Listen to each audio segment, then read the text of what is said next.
Okay, this is half-life. First thing we're going to do is just give you a definition. All right, and the definition of a half-life is the time it takes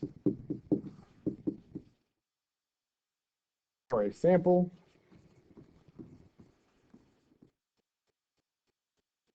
to break down by half.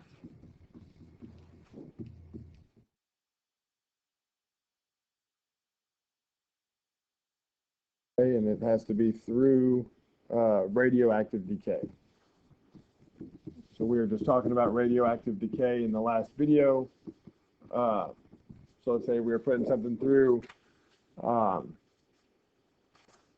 decay. How many times we have to put that thing through alpha decay? How, naturally is it going to happen?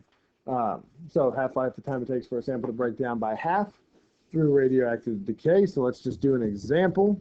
All right, and the easiest thing to do here is basically see how many times you have to divide it by 2 to get where you want. All right, so a 44-gram sample has a half-life of 13 weeks. Okay, how much remains after a year?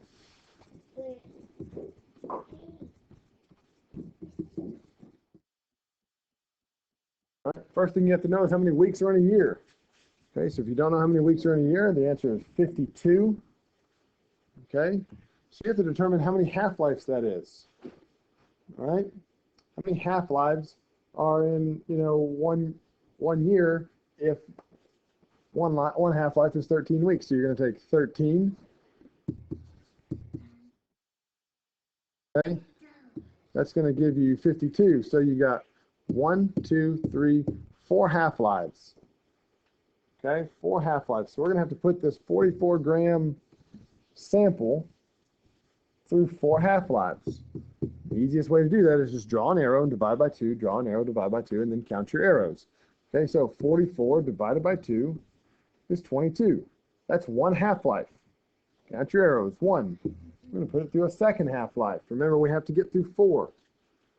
Okay, 22 divided by 2 is 11, so that's the second half-life. 11 divided by 2 is 5.5. All right, that's going to be your third half-life. After 3 half-lives, you have 5.5 grams. And then after a fourth half-life, you're going to end up with 2.75 grams. So after 4 half-lives, you are going to have 2.75 grams. Count your arrows. 1, 2, 3, 4. You put this through 4 half-lives, and you're good. Okay? Let's move on to another example. If we have, all right, we have a 20-gram sample with a 200-year half-life. All right. How much is after 1 millennium?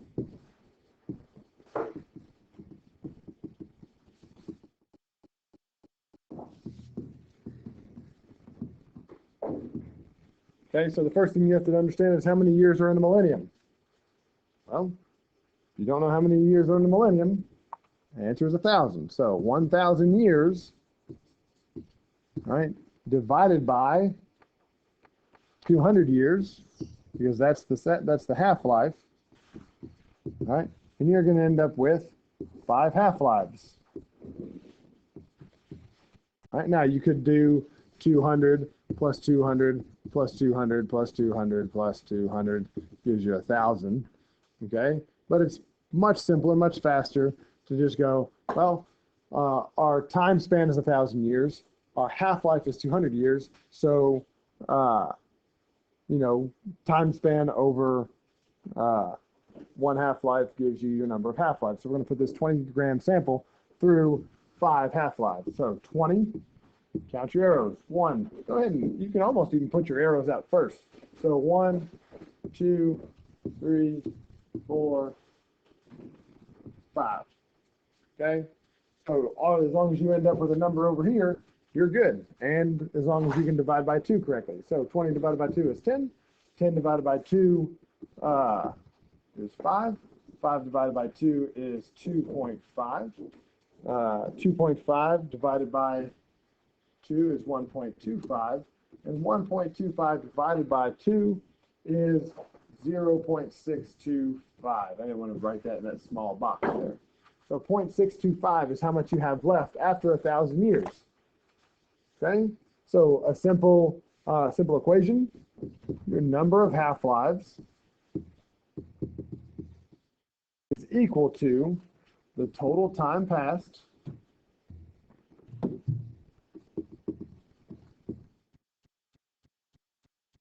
divided by what 1 half-life is.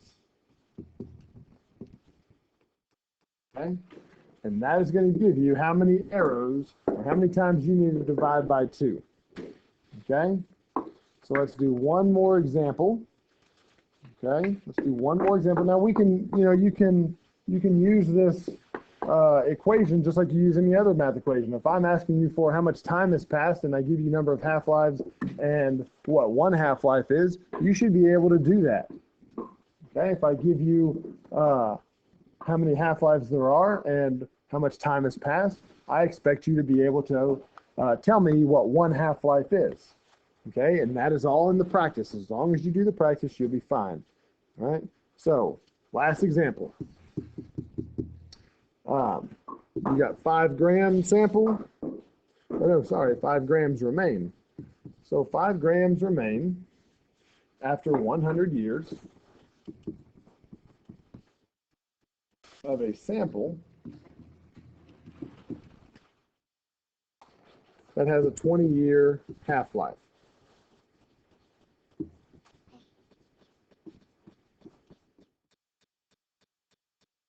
Okay, how much did we start with?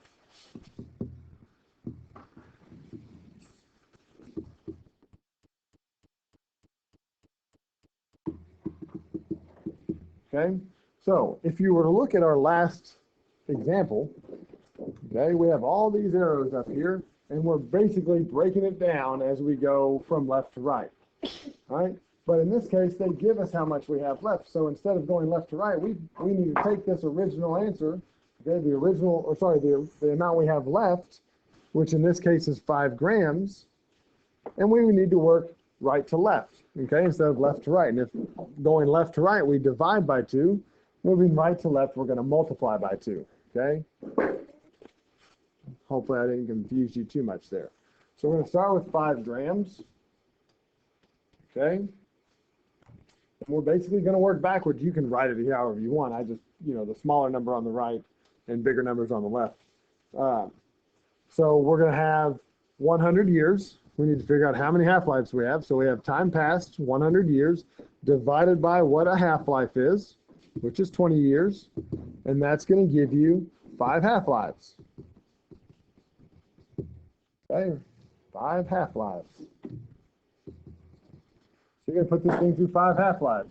So move this over to the right a little bit. 1, 2, 3, 4, 5. Okay, so 5 times 2 gives you 10, times 2 gives you 20, times 2 gives you 40, times 2 gives you 80, times 2 one more time gives you 160 grams. That's how many you started with. Okay, it's not a lot of super difficult math. It's just making sure that you're paying attention to how many times it's telling you to divide or multiply by 2, and then making sure you do that correctly. Okay, don't get caught up in going 10, 20, 40, 60, and then 120. Okay, I see a lot of people try to do it really quick and mess up the mental math. Okay, take your time and do it right. All right, that is half-lives.